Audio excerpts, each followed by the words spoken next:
బన్నీ, ముర్రా, జాఫ్రాబాదీ గేదెలను ఎలా గుర్తించాలి అనేది ఇప్పుడు మనతో పాటు ఉన్న కావటి శేఖర్ గారు సంకటోపల్లి గ్రామం నుంచి మనకు 2 సంవత్సరాల తన అనుభవంలో మనకు వివరిస్తున్నారు.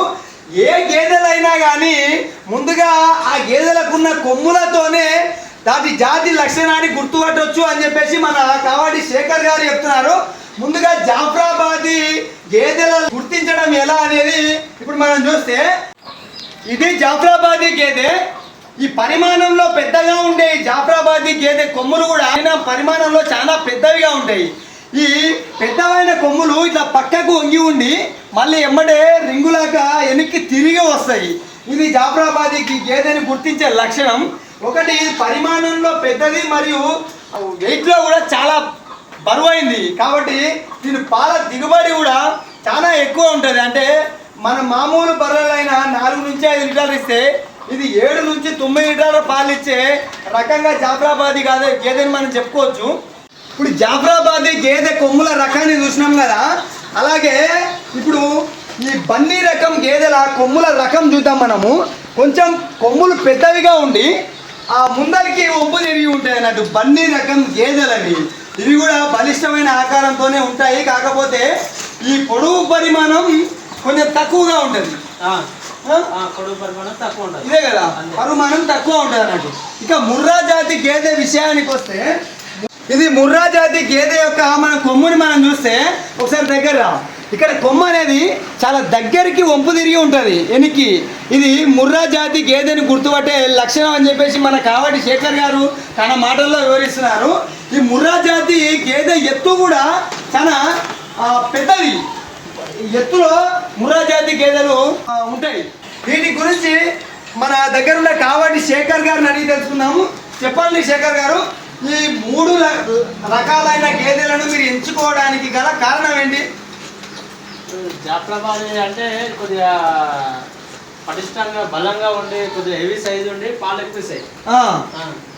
అందు గురించి అని దీంట్లో పెంచుకున్నాం.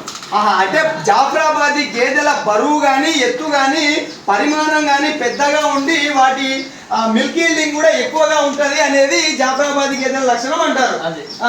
ఇక ముర్రా జాతికి వస్తే, ముర్రా జాతికి వస్తే ఈ వాతావరణాన్ని తట్టుకొని పూటకు 5 లీటర్ల నుంచి 6 లీటర్ల వరకు పాలు ఇస్తాయి, జర గట్టిగా ఉంటాయి.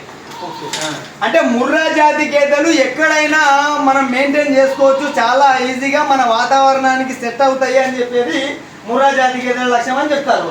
ఓకే, ఇక్కడ బన్నీ రకం అనేది మా వాళ్ళు ఎప్పుడు వినలేదు. వాస్తవానికి ఈ ఏరియాకి బన్నీ జాతి అనేది తెలియదు. మీరు ఇవే ఎంచుకోవడానికి కారణం ఏంది? మరి వీటిని ఎలా గుర్తించాలి? ఇప్పుడు బన్నీ జాతి అనేది కొంచెం కొమ్ములు ఎన్నికి వచ్చి రింగు తిరుగుతాయి అన్నమాట. ఎన్నికి వచ్చి రింగు తిరుగుతాయి. ఓకే, ఇప్పుడు ముర్రా అనేది వచ్చి అక్కడక్కడనే రింగు తిరుగుతాయి అన్నమాట. ఒకసారి మనం ముర్రాని బన్నీని ఆ గేదెల కొమ్ముల రకాన్ని చూస్తే, ముర్రా యొక్క గేదె కొమ్ములు అక్కడనే దగ్గర ఒప్పు తిరిగి ఎన్నికి మళ్ళీ ఉంటాయి. అదే ఇక్కడ బన్నీ రకానికి వస్తే, ఇది బన్నీ రకం గేదె.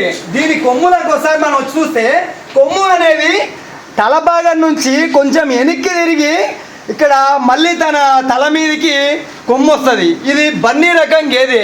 చూడడానికి మన వాతావరణంలో ఉండే బర్రెలాగానే అనిపించినా కూడా వీటి లక్షణం కొంచెం బలిష్టంగా ఉంది. ఇక ముర్రా జాతి గేదె విషయానికి వస్తే, ముర్రా జాతి గేదెలు కొంచెం పొడవులో పరిమాణం ఎక్కువగా కనిపించినా కూడా, అంటే తల భాగం నుంచి తోక భాగం వరకు కొంచెం లెంత్ ఎక్కువగా ఉండి తన కొమ్ములు అక్కడికక్కడనే మీకు చూపించాలి అని అంటే,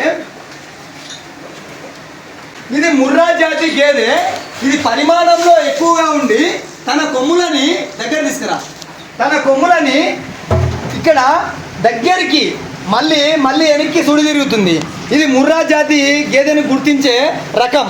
ఇక్కడ ఉన్న బన్నీ ముర్రా గేదెల కన్నా జాఫ్రాబాదీ గేదె ఎక్కువ పాలిస్తుంది అనేది మన కావటి శేఖర్ గారి మాటల్లో చెప్తున్న మాట.